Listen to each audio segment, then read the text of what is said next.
세옹지마라고 하는 사자성어가 있습니다. 이 세상을 살아가는 모든 사람의 삶에는 좋은 일도 있지만 그 반대는 일도 있다라고 하는 그런 말입니다. 때로는 좋은 일이 있은 다음에 그 뒤에 화가 따르기도 하고 또 화가 일어난 뒤에 좋은 일이 있기도 합니다. 이것이 세옹지마라고 하는 사자성어의 뜻입니다. 즉 화가 바뀌어서 복이 된다는 것입니다. 전화위복이라고 하는 말도 있습니다. 재앙이 바뀌어서 오히려 복이 된다라고 하는 뜻의 사자성어입니다. 좋지 않은 일이 계기가 돼서 오히려 좋은 일이 생긴다라고 하는 그런 뜻이 전화위복입니다. 우리가 신앙생활을 한다는 것은 바로 이 전화위복과 같습니다. 희망 없는 삶, 정말 온 사방이 가로막힌 삶, 불가능한 조건들밖에 없는 삶, 그러나 하나님께서 그런 우리의 인생에 개입하시면 어두움이 빛이 되고 절망스러움이 감사가 되는 복을 얻게 되는 것, 바로 이것이 신앙생활의 진정한 의미라고 할 수가 있습니다. 로마서 4장 17절 말씀을 보게 되면 믿음의 조상 아브라함이 가진 믿음에 대해서 이렇게 말씀합니다. 우리 함께 하나님의 말씀을 같이 한번 읽어보겠습니다. 시작. 기록된 바 내가 너를 많은 민족의 조상으로 세웠다 하신과 같으니 그가 믿은 바 하나님은 죽은 자를 살리시며 없는 것을 있는 것으로 부르시는 이시니라. 아멘. 아브라함이 믿은 하나님에 대해서 말씀하고 있습니다. 그가 믿은 하나님은 죽은 자를 살리시며 없는 것을 있는 것으로 부르시는 하나님, 모든 불가능함을 가능함으로 바꾸시는 능력의 하나님으로 이 아브라함이 믿었다라고 로마서에서 증언해주고 있는 것입니다. 바로 신앙의 능력은 이런 것입니다. 내 삶에 보이지 않던 일들이 보이기 시작하고 닫혀있던 것들이 열리기 시작하는 것, 바로 신앙생활의 능력이라고 이야기할 수 있습니다. 세상에서 가장 좋은 말들이 있습니다. 어떤 말들이 있을까요? 사랑합니다, 감사합니다, 좋아합니다, 행복합니다, 이런 말들이 있을 것입니다. 그렇다면 반대로 좋지 않는 말은 어떤 말이 있을까요? 저는 개인적으로 희망 없음, no hope이라고 하는 이 단어가 가장 좋지 않은 말이라고 생각합니다. 이 세상을 살아가는 모든 사람은 희망할 수 없는 이 현실을 막연하게 살고 있다고 이야기해도 전혀 틀린 말은 아닐 것입니다. 왜냐하면 모든 사람은 자기 스스로의 힘으로 이 영원한 죽음의 문제를 해결해낼 수 없는 본질적으로 비참한 존재이기 때문에 그렇습니다. 그러나 그런 우리의 삶에 하나님께서 개입하시면 모든 것이 바뀔 수 있습니다. 새롭게 될 수가 있는 것이죠. 오늘 본문 이 시편 30편 말씀은 바로 다윗의 시입니다.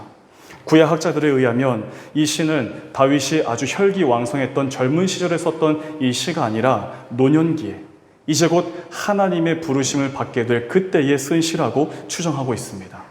다윗 자신이 이 시편을 쓰면서 자신의 인생을 쭉 돌아보는 것입니다. 숱한 위기들이 그의 일생 가운데 늘 함께 있어 왔습니다. 전쟁의 위기가 있었고 숨어있는 여러 대적들로 인한 위기도 있었고 특별히 사울 왕에게 쫓겼던 그런 위기도 있었습니다. 사무엘상 21장 말씀을 보게 되면 다윗은 자신을 죽이기 위해 군대를 이끌고 추격해오고 있는 이 사울이 두려워서 블레셋의 가드라고 하는 지역으로 피신했던 일들이 기록되어져 있습니다.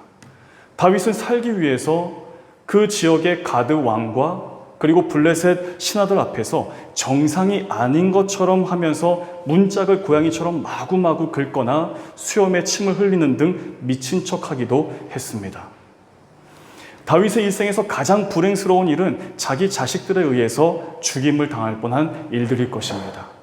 시편 127편 3절 말씀 보게 되면 자식들은 여호와의 기업이요 태의 열매는 그의 상급이라고 말씀합니다.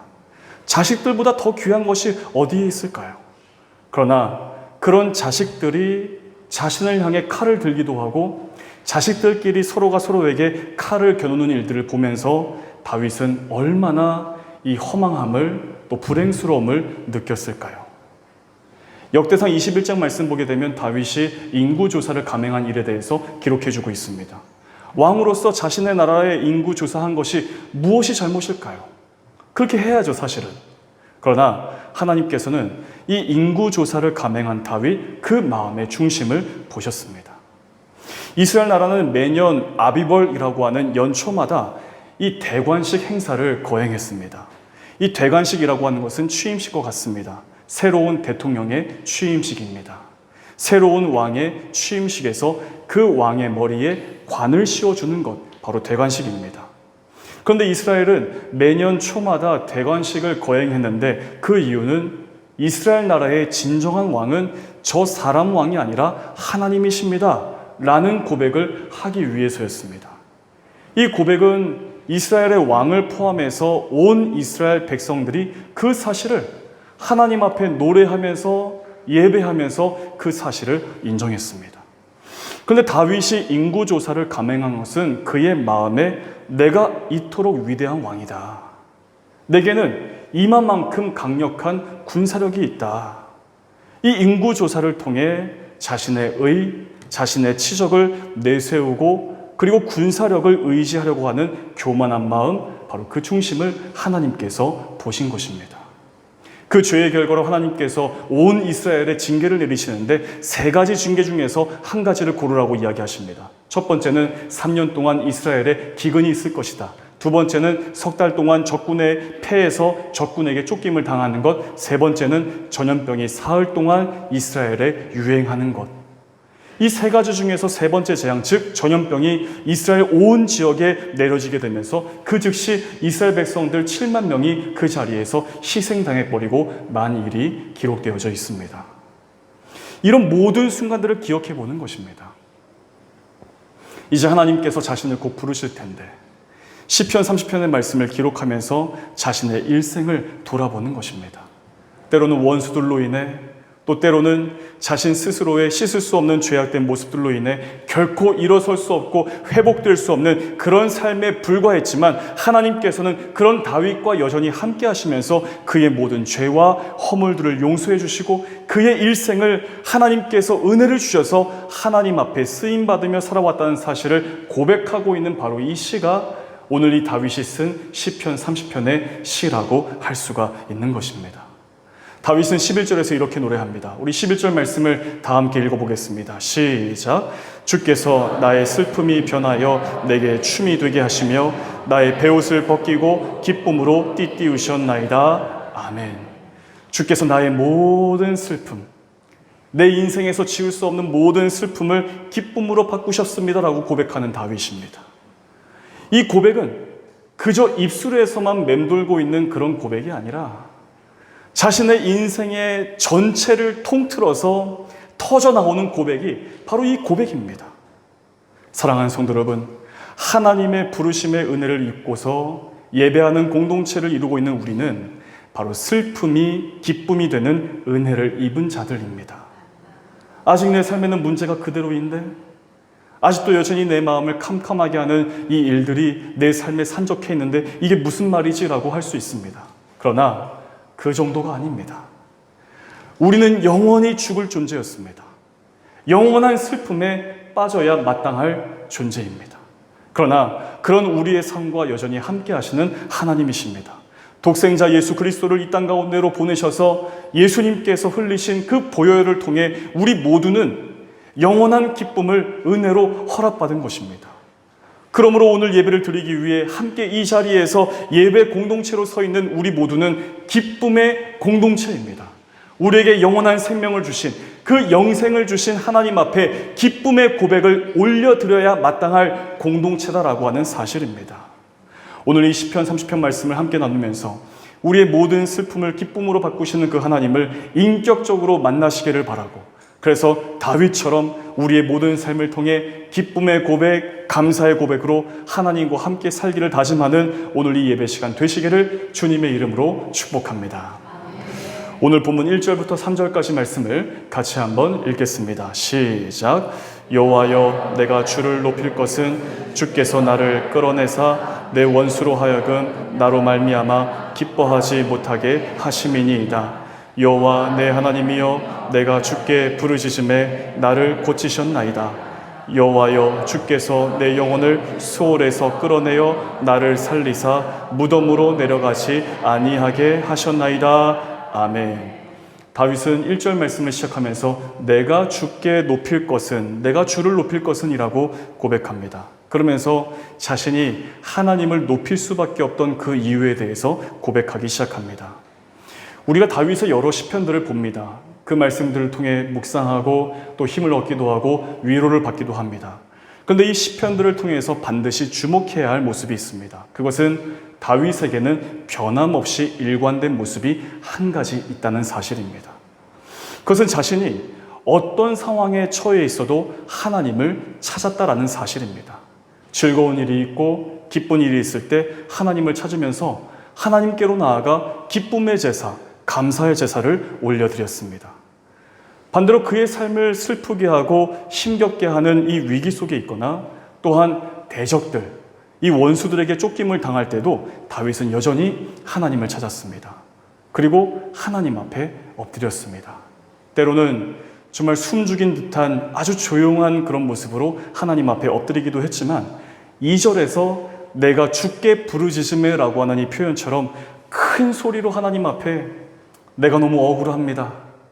내가 하나님 앞에 의롭고 정직하게 살아왔는데 왜 이런 일을 나에게 허락하십니까? 라고 하면서 울부짖으면서 하나님 앞에 부르짖은 다윗의 모습을 보게 됩니다. 사랑하는 여러분, 우리가 다윗이라고 하는 인물을 생각하면 어떤 이미지가 떠올리십니까? 용맹스러움이죠. 이 다윗은 블레셋의 거대한 장수인 이 골리앗과 싸워서 승리한 이후에 그는 숱한 전쟁터를 누볐던 훌륭한 장수였습니다. 정말 많은 전쟁에서 승리를 거두었고 언제나 승승장구했습니다. 그러나 전쟁은 전쟁입니다. 생명과 죽음이 오가는 전쟁터입니다. 3절을 보게 되면 여호와여 주께서 내 영혼을 스올에서 끌어내어 나를 살리사 무덤으로 내려가지 아니하게 하셨나이다라고 고백합니다. 오늘 함께 예배 드리시는 분들 중에서는 아마 전쟁을 겪으신 분들은 많지 않을 것입니다. 저 역시 마찬가지입니다. 그러나 오늘 예배를 드리는 분들 중에 6.25 전쟁이나 또 혹은 월남 전쟁, 이 베트남 전쟁에 참전하신 분들도 계실 것입니다. 전쟁을 경험해 보지 못했다면 이 3절에서의 이 다윗의 고백이 사실은 크게 와닿지 못한 것이 사실입니다. 전쟁에서 승리를 했지만 이 승리를 얻기 위한 과정은 죽고 죽이는 그런 무수한 일들을 겪어야 했고 자신 역시 이 다윗 자신 역시 적군의 칼날로부터 피하거나 막아내어야 하는 과정을 겪어야만 합니다. 그런데 다윗은 자신이 전쟁터에서 죽지 않고 그래서 스올에 빠지거나 무덤으로 내려가지 않을 수 있던 그 이유에 대해서 피비린내 나는 그 진동하는 전쟁터의 순간순간마다 펼쳐지는 그 위기의 상황 속에서 자신과 함께 하신 하나님께서 도와주셨기 때문이라고 고백하고 있는 것입니다. 사랑하는 여러분, 우리가 살아가는 세상은 어떻습니까? 우리는 여러 수식어들을 붙이면서 무슨 전쟁 하면서 전쟁통 속에서 마치 세상을 사는 것 같습니다. 제가 목사 안수를 받고 파주 출판단지에 있는 어느 큰 회사에서 저에게 회사 신우회를 담당해달라고 부탁을 해왔습니다.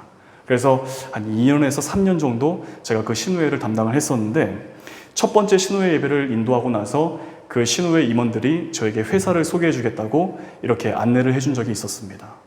엄청난 규모의 제가 이야 되게 엄청나게 크네요 하면서 놀라하니까 어느 직원이 저에게 이런 이야기를 조용히 해주었습니다. 목사님, 이런 말씀드려서 실례이지만 이곳은 아주 예쁜 아오지 탄광입니다. 그렇게 이야기를 해주는 거예요. 전쟁터 같다는 것이죠. 실제로 제가 그때 당시 신우회를 담당했을 때 그 회사의 화두는 희망퇴직 제도였습니다. 이 희망퇴직이라는 이유로 여러 사원들이 급격하게 정리되어져 갔었기 때문에 그곳에 함께 있었던 이 신우회 직원들은 우리의 회사는 아주 예쁜 아오지 탄광입니다라고 하는 말에 다들 공감하는 그런 분위기였습니다.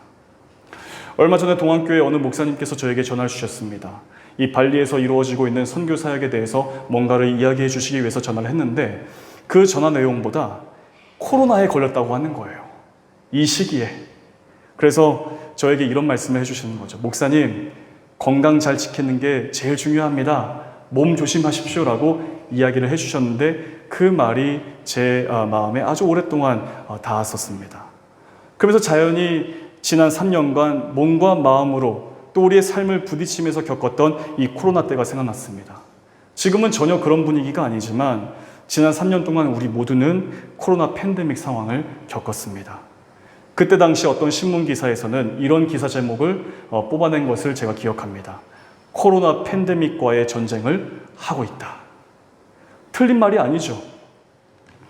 익숙하지 않던 마스크를 써야 됩니다. 개인 방역, 또 사회적 거리두기, 언제 들어봤던 이야기입니까? 그동안 경험해보지 못했던 것들을 경험했기 때문에 전쟁이라고 표현해도 틀린 말이 아니었습니다. 또 이런 표현도 있었습니다. 방역의 최전선. 이 표현이 전혀 어색하지 않을 만큼 공무원들과 의료계에 종사했던 분들이 정말 혼신의 힘을 다해서 환자들을 체크하고 치료했던 그런 모습들을 우리가 기억하고 있습니다. 눈에 보이지 않았던 바이러스와 3년간 치열하게 전쟁을 치루었던 우리들입니다. 팬데믹 뿐일까요? 우리는 매일매일 이 경제적 문제로 인해 전쟁을 치르듯 살아갑니다. 작년에 잠시 한국에 들어갔을 때 저와 가까이서 지냈던 목사님 한 분이 한국교회 트렌드 2024라고 하는 책을 선물로 주셨습니다. 그 책의 내용 가운데 Loneliness in Church라고 하는 그런 키워드가 있었는데 그 키워드가 제 마음에 가장 많이 크게 와닿았습니다. 외로운 크리스천이라고 하는 키워드이죠. 그래서 그 내용을 살펴보니까 이 코로나 팬데믹 시기를 지나면서 우리 사회가 지독한 이 경제적 불황을 겪게 되었고 또 그러면서 초개인화된 사회 속에서 크리스천이든 일반 사람이든 할 것 없이 모두가 다 이 외로움의 문제 때문에 전쟁을 치르듯 살고 있다라고 하는 그런 표현을 제가 볼 수 있었습니다. 우리는 보통 취업 준비를 할 때 이 취업 준비를 그냥 그렇게 이야기하지 않습니다. 취업 전쟁이라고 이야기합니다. 입시 준비를 하는 것을 입시 전쟁이라고 합니다. 이념 전쟁이라고 표현하기도 합니다. 요즘 총선을 앞두고 있어서 여러 기사 제목들을 보게 되면 공천 전쟁이라고 하는 표현도 등장합니다. 우리의 삶은 온통 전쟁투성이입니다. 건강을 지키고 건강을 유지하기 위해서 운동도 전쟁하듯 하고 있는 것입니다. 아마 우리나라만큼 건강검진을 권유하고 또 자주 검진하는 그런 나라는 굉장히 드물 것입니다. 건강검진 하는 것도 전쟁하듯이 그렇게 합니다. 이렇게 전쟁 같은 삶을 살아가는 우리는 오늘 이 다윗의 신앙을 주목할 수 있어야 합니다. 그도 연약했습니다. 이스라엘의 두 번째 왕이었고 모든 권력의 중심에 있었고 많은 부를 누린 듯 하나 그의 삶에는 많은 대적들이 있었고 질병의 문제도 그에게 있었습니다. 자기 자신 스스로도 이 죄 문제에 대해서 스스로가 통제하지 못하는 것이죠. 그런 연약함이 그의 삶 가운데 있었습니다. 그래서 다윗은 더더욱 하나님을 찾고 하나님을 의지하면서 나아갔습니다.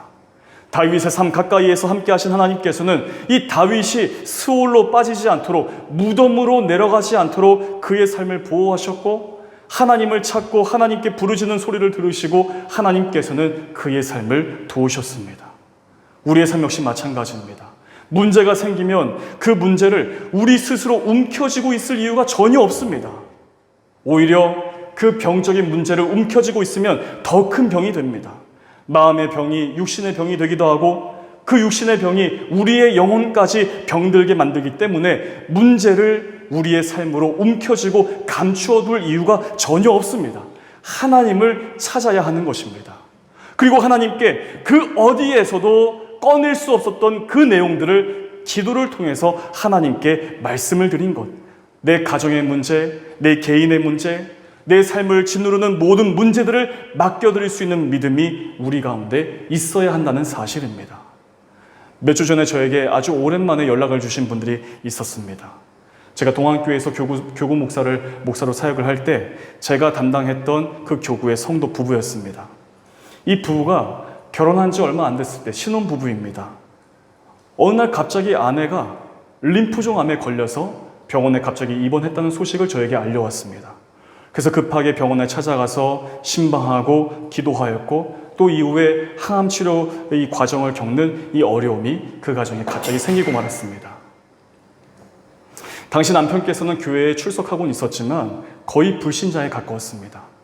너무나 갑작스럽게 자신의 이 아내에게 찾아온 이 림프종 암으로 인해서 남편이 어찌할 바를 알지를 못하는 거예요. 왜냐하면 자신이 이 아내를 위해서 해줄 수 있는 것이 아무것도 없었기 때문입니다. 그래서 주중에 퇴근을 하고 한참을 고민하다가 아주 늦은 시간에 교회로 저를 찾아왔습니다. 저를 만나자마자 아주 울먹거리는 목소리로 이렇게 얘기를 해주시는 거예요. 목사님, 어떻게 해요? 어떻게 하면 좋아요? 제가 할 수 있는 일이 무엇이 있습니까? 라고 물어오시길래 조용한 곳으로 자리를 옮겨서 그 형제를 위해 기도를 해 주었습니다. 그리고 이런 말씀을 드렸습니다.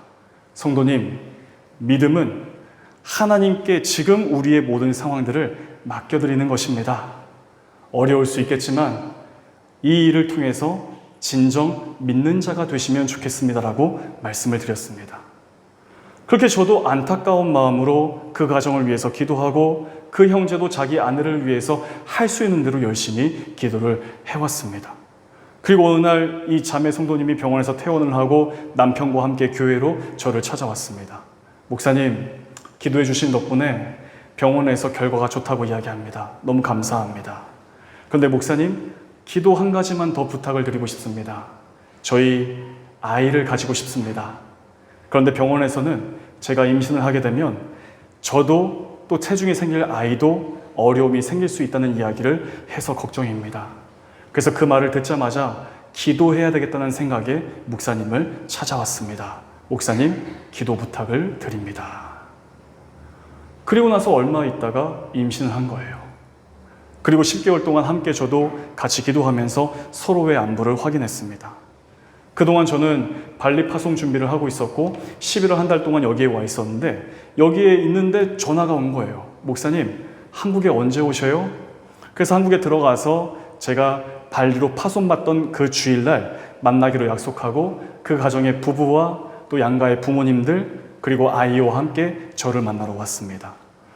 그래서 그 아이를 위해서 정말 간절한 마음으로 축복 기도하고 정말 그 아이가 일평생 하나님 앞에 예배자로 쓰임받기를 바라는 마음으로 간절히 기도해주고 저는 발리로 왔습니다. 그런데 1년 만에 연락이 온 것이죠. 목사님, 기도해 주신 덕분에 저희 가족 모두는 아주 행복하게 잘 살고 있습니다. 우리 유하도 영화부에서 예배를 잘 예배 드리고 있습니다. 목사님의 가정과 또 발리 선교를 위해서 마음 모아 응원하며 기도하고 있다는 사실을 꼭 말씀드리고 싶었습니다라고 하면서 1년 전에 제가 아이를 위해서 축복 기도하고 있는 그 모습의 사진과 함께 저에게 연락을 주었습니다. 사진 한번 보여주시죠. 저렇게 기도했는데 1년 전의 모습인데 사진을 저렇게 보내주니까 얼마나 마음으로 감동이 되었는지 모릅니다. 자, 오케이. 갑자기 질병이 찾아오고 병원에 입원하고 수술하고 이런 일들이 찾아오면 앞이 보이지 않습니다. 마음도 캄캄해지는 것이죠. 그렇다고 해서 내가 할 수 있는 일이 전혀 없습니다. 아이를 갖기를 원하지만 임신을 하게 되면 아이와 산모 모두에게 위험할 수 있다고 알려온 그 상태에서 할 수 있는 일이 무엇일까요? 하나님을 찾고 하나님께 이런 모든 상황들을 맡겨드리고 믿음으로 의지하는 것 외에는 다른 방법이 없습니다. 우리의 삶도 이와 비슷합니다. 어느 중요한 순간에 우리 자신의 방법이나 지혜로는 결코 감당해낼 수 없는 막다른 골목길 앞에 서게 될 때가 있습니다. 믿음을 가지고 하나님을 찾고 하나님께 모든 것들을 맡겨드리는 것 외에는 우리에게 전혀 방법이 없다는 사실입니다. 그런데 다윗은 여기에서 멈추지 않고 한 가지 더 중요한 사실을 알고 있습니다. 1절 말씀 보게 되면 다윗이 이렇게 고백합니다. 오 여호와여, 내가 주를 높입니다. 주께서 나를 들러 올리셨고 내 적들이 나를 보고 즐거워하지 못하게 하셨습니다. 하나님을 찾고 하나님께 부르짖고 모든 것을 하나님께 맡겨드렸을 때 하나님은 그런 다윗의 모든 문제 상황 가운데에서 끌어내어서 건져주셨습니다. 그런데 다윗은 그저 하나님께서 내 삶을 끌어내 주셨기 때문에 내가 주를 높입니다라고 고백하지 않고 내 원수로 하여금 나로 말미암아 기뻐하지 못하게 하심이니이다. 내 적들이 나를 보고 즐거워하지 못하게 하셨기 때문에 내가 주를 높입니다라고 고백하고 있는 것입니다. 다윗에게는 수많은 원수들이 있었습니다. 이 원수들이 다윗을 어떻게 생각했을까요? 넘어지기를 바라고 비참한 상황에 처해지기를 바라고 큰 문제들로 인해 위기를 겪으면서 괴로워하기를 바랬던 사람들입니다. 실제로 다윗이 문제 속에서 고통하고 있을 때 이들은 숨은 채로 기뻐하고 즐거워했습니다. 다윗에게는 거룩한 열망이 있었고 하나님을 위한 열심이 있었습니다. 그것은 다른 것이 아닙니다. 이 이스라엘 나라를 하나님의 나라로 세우기 위한 열심이었습니다. 그러나 다윗의 원수들은 그가 수많은 문제들로 인해서 넘어지고 주저앉고 그러다가 사라지기만을 바랬습니다. 그렇게 되면 자신들의 세상이 찾아올 것이라고 생각했기 때문입니다. 고통하는 다윗을 즐거워합니다. 하지만 하나님은 이 다윗의 기도를 들으셨고 더 이상 원수들, 이 대적들의 조롱거리가 되지 않도록 다윗을 보호해 주셨습니다. 사랑하는 여러분, 신앙생활을 하는 우리에게 중요한 기도 제목 하나가 있다면 그것은 우리의 삶이 철저하게 하나님을 기쁘시게 해드리는 삶이 되기를 위해서 기도해야 하는 것입니다. 원수들의 기쁨이 되어서는 안 됩니다. 우리가 넘어지는 것을 보고 즐거워하는 자들의 기쁨거리가 되어서는 안 되는 것입니다. 우리의 삶은 철저히 하나님의 기쁨이 되어야 하는 것입니다. 그러기 위해서는 우리의 삶 아주 가까이에서 아주 밀접하게 함께 하시는 그 하나님을 의지하며 하나님과 동행하며 살아가는 것입니다. 앞서 말씀을 드린 것처럼 우리의 삶은 온통 전쟁 속에서 살아가는 것 같습니다. 신앙생활하는 우리는 하나님 악한 대적들로부터 지켜주십시오. 전쟁 같은 삶 능히 이겨낼 만한 힘과 지혜를 주십시오. 하나님만을 의지하며 하나님의 방식과 뜻을 따라 살도록 내 삶에 믿음과 용기를 주십시오. 내게 허락받은 이 생명, 하나님께서 맡기신 그 사명을 감당하기에 부족함이 없도록 나에게 건강을 지켜주십시오. 그래서 결코 내가 원수의 조롱거리, 원수의 기쁨거리가 되지 않게 하시고 오직 하나님의 기쁨이 될 수 있도록 도와달라고 믿음으로 기도하면서 우리에게 허락하신 이 신앙의 여정을 하루하루 감당하며 살아가야 하는 것입니다. 사랑하는 여러분, 예배를 드리면서도 우리는 원수들의 조롱거리가 될 수가 있습니다. 기도를 하면서도 우리는 원수들의 기쁨거리가 될 수가 있습니다. 눈을 뜨십시오. 정신을 차리십시오. 깨어 있어야 됩니다. 은혜 받아야 합니다. 하나님, 내가 은혜 받기 위해서 여기에 나왔습니다. 그래서 내가 원수의 기쁨거리가 아니라 진정 하나님께 기쁨이 될 수 있는 삶을 살기를 원합니다라고 하는 그 갈급한 심정을 가지고 내 가슴을 치면서 하나님 앞에 예배하고 기도하면서 우리에게 주신 이 귀한 삶을 살아낼 수 있어야 한다는 사실입니다. 사랑하는 여러분, 세상 그 어디에도 도움이 없습니다. 우리가 정말 아파봐서 손과 발을 움직일 수 없고 내 몸의 어떤 육신의 기능을 할 수 없을 때 우리는 그때 비로소 깨닫습니다. 세상에 그 어떤 것도 도움이 될 수 없다. 오직 도움은 바로 우리 하나님이신 줄로 믿습니다. 나를 고치고 내 영혼을 스올에서부터 끌어내시고 무덤으로 내려가지 않도록 하시는 하나님은 오직 우리가 믿는 전능하신 하나님이십니다. 무엇보다 원수들의 조롱거리가 되지 않도록 지켜주시는 하나님이십니다. 다윗의 이 11절의 고백처럼 나의 모든 슬픔을 변화시켜 기쁨이 되게 하신 하나님이십니다. 슬픔을 바꾸시고 기쁨이 되게 하신 그 하나님은 다윗의 하나님만이 아닙니다. 바로 우리의 하나님이신 줄로 믿습니다. 우리가 하나님과 함께 세상을 살아간다면 이 세상에서의 삶은 넉넉히 살아낼 수 있고 세상이 줄 수 없는 기쁨으로 가득한 삶이 될 것입니다. 이번 한 주간 성도 여러분들의 삶의 현장에서 이 다윗의 신앙을 꼭 기억하시기를 바랍니다. 다윗처럼 하나님을 찾고 하나님을 의지하면서 하나님과 동행하는 삶을 사시다가 더욱 큰 기쁨으로 하나님 앞에 서는 모든 주의 백성들 다 되시기를 우리 주 예수 그리스도의 이름으로 간절히 축복합니다. 기도하겠습니다. 우리의 모든 슬픔을 바꾸어 기쁨이 되게 하신 하나님, 우리의 모든 불가능, 우리 삶의 모든 막힌담을 허무시고 가능한 것으로 바꾸신 하나님, 우리가 하나님만을 믿고 의지하기를 원합니다. 무엇보다 우리의 삶을 통해 오직 하나님만을 높이는 삶이 되기를 원합니다. 모든 문제에서 건져주셨기 때문에 내가 부르짖는 소리를 들으셨고 응답하셨기 때문에 오직 주를 높이기를 원합니다. 더 나아가 우리의 삶이 오직 하나님의 기쁨 되기를 간절히 소원합니다. 하나님, 이번 한 주간 우리 교우들이 삶의 현장을 살아갈 때에 내 삶과 가장 가까이에서 함께 하시는 하나님과 동행하며 때를 따라 도우시는 손길을 통해 진정 승리의 기쁨을 노래하는 복된 삶으로 인도하여 주시옵소서. 모든 말씀 우리 주 예수 그리스도 이름으로 간절히 기도하옵나이다. 아멘.